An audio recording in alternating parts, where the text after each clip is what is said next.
Hello everyone, Ben here, and welcome back to our weekly update of the gubernatorial elections. Today we're only covering 4 states. It's because these were the only 4 states that had any polls that I think are worth talking about, but also can affect the race. First state we're going to go to is Arizona, where it's getting to the point where I almost want to move it into the likely column. I want to wait for another week or so before I make that decision, simply because Doug Ducey has been polling extremely well here. Essentially, if I see one more high-quality poll from a reputable pollster showing the lead like this Ipsos poll here of 51 to 39, or even a poll from Maris showing something akin to, this 49 to 39 lead, I would honestly consider it. And yes, I am recognizing this 3-point lead, but that's on the bottom edge, and this would be at like the top edge of where I would consider it. So anything in between there, I think, is a reasonable average, and it's pushing it to where I would consider saying that, yeah, it's likely Doug Ducey is going to win this race. So for right now, we're going to maintain its lean rating, but until I see more information, I'm not going to make a decision. However, we go to Florida, and we have some information showing Andrew Gillum ahead by a decent amount, including this one where he's ahead by 9 points and well into the 50s. However, other polls are less bullish, and I'm inclined to believe this is probably an outlier, as Quinnipiac has been very favorable to Gillum, whereas most other pollsters haven't been.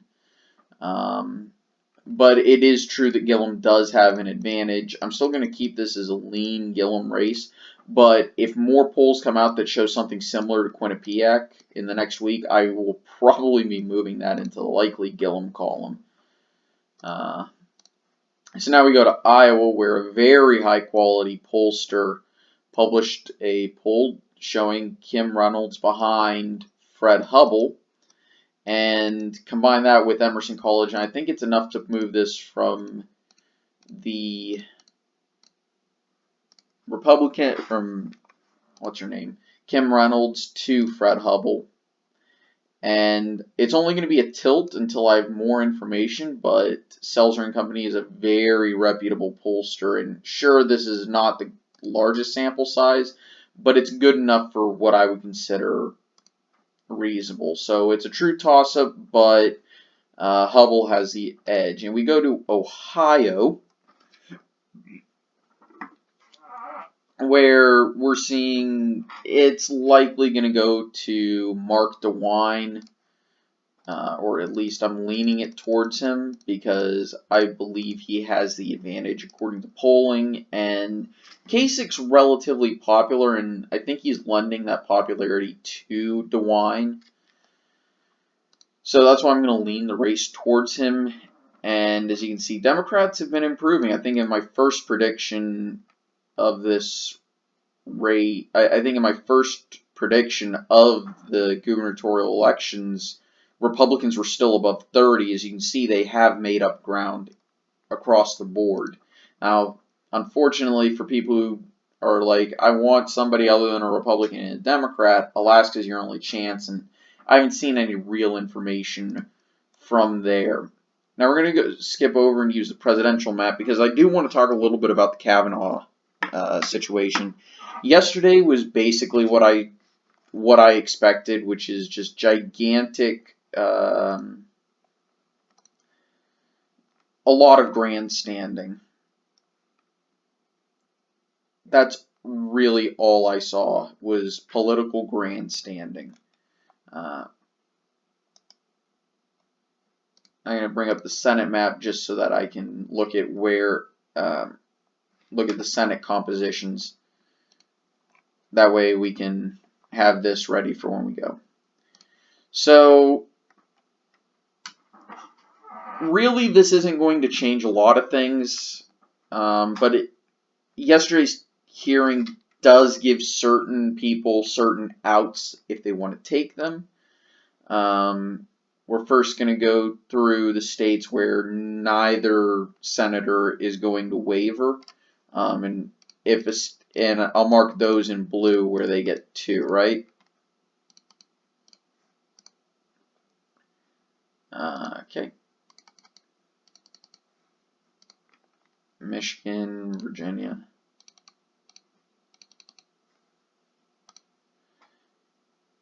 All those states. Sanders isn't going to vote no.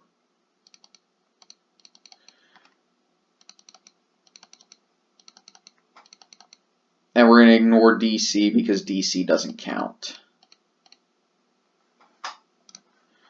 Okay. I think we need New York, yeah.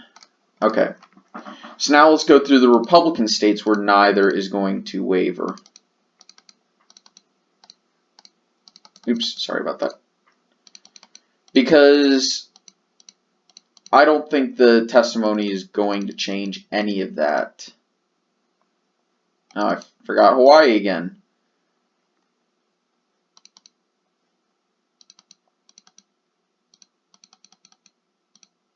Oops.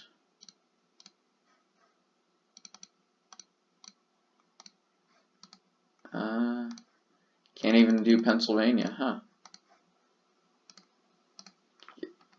So it's, I believe it's North Carolina, South Carolina, Georgia, yeah.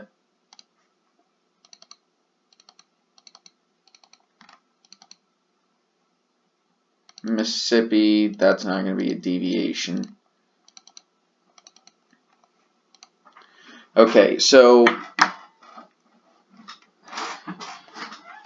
in terms of the number of states, that's, well,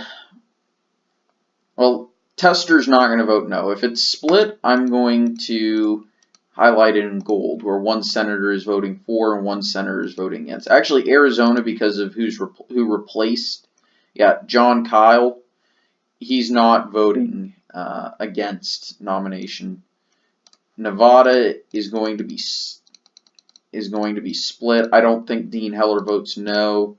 Same thing with Colorado. I don't think. Yeah, Cory Gardner's not going to vote no. As a matter of fact, he's up in 2020. Roy Blunt and Claire McCaskill are going to be split. Doug Jones is probably going to vote no. I think he's inclined to vote no. Florida, Rubio won't vote no, and Nelson won't vote yes. So that's split as well. We're going to see a split in Wisconsin as well. Going to see a split in Ohio and a split in Pennsylvania. Okay, so let's see where this puts us, okay? Republicans have 1, 2, 3, 4, 5, 6, 7, 8, 9, 10, 11, 12.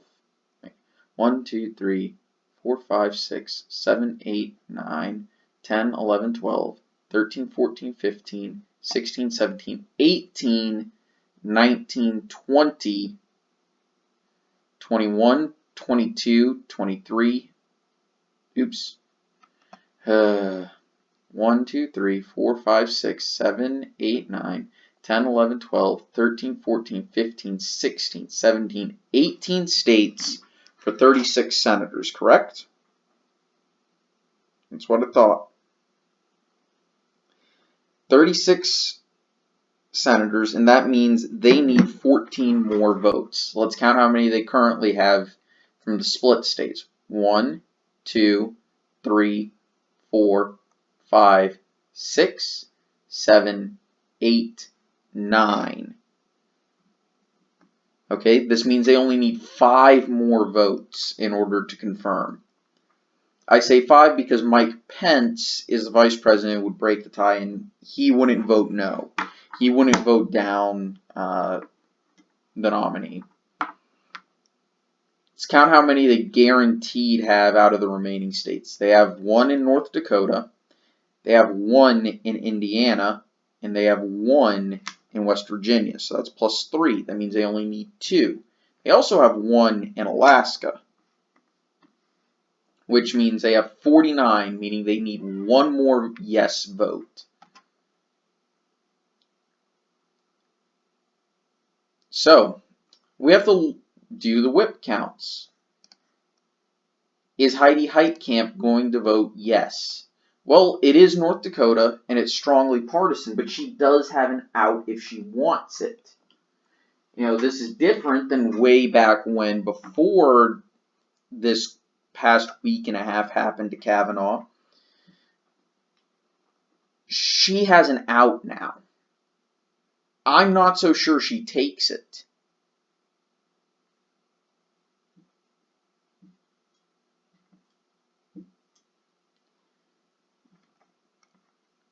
Donnelly, again, he has an out. He might take it. I think he's the type of person who would take it. So I'm going to actually mark that as a split. West Virginia, Joe Manchin has an out, but he's got a problem, and he's in West Virginia, which is almost as Republican as Oklahoma or Wyoming. And he actually is, even though he's the right candidate, he really needs to vote yes, or else his race just got a lot more competitive. And yeah, there was a poll showing him tied with Morrissey. I'm a little leery of that. I'll talk about that on Monday. If I remember correctly, it was a partisan poll. But I'm actually going to say he still votes yes. So that's one. Now the real question is, does Suzanne Collins or Lisa Murkowski defect? I think Murkowski might. So I'm actually going to vote Alaska as split. I think Murkowski defects. I think she defects. So now it's Heitkamp and Suzanne Collins. Those are two votes we're trying to determine the count for. From everything I've read, it still seems that Collins is inclined to vote yes. And nothing I've seen indicates she'd vote no, even after this past week. So I'm actually going to vote Maine as a split. And that brings, if I remember correct, I'll count it in just a second. And Heitkamp, I don't think she's going to test the idea that she can get away with voting no.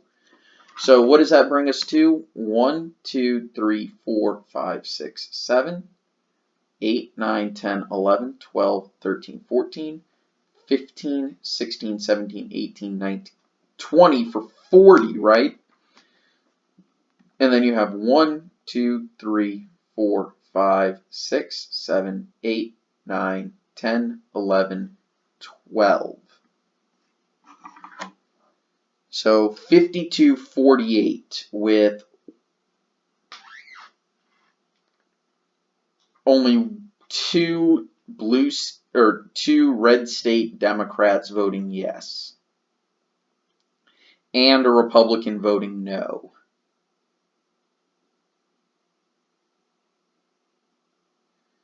I honestly don't think this is too far off the mark of what we're going to see. There are a few votes that I'm still a little unsure about. Heitkamp, Collins, Murkowski, Donnelly.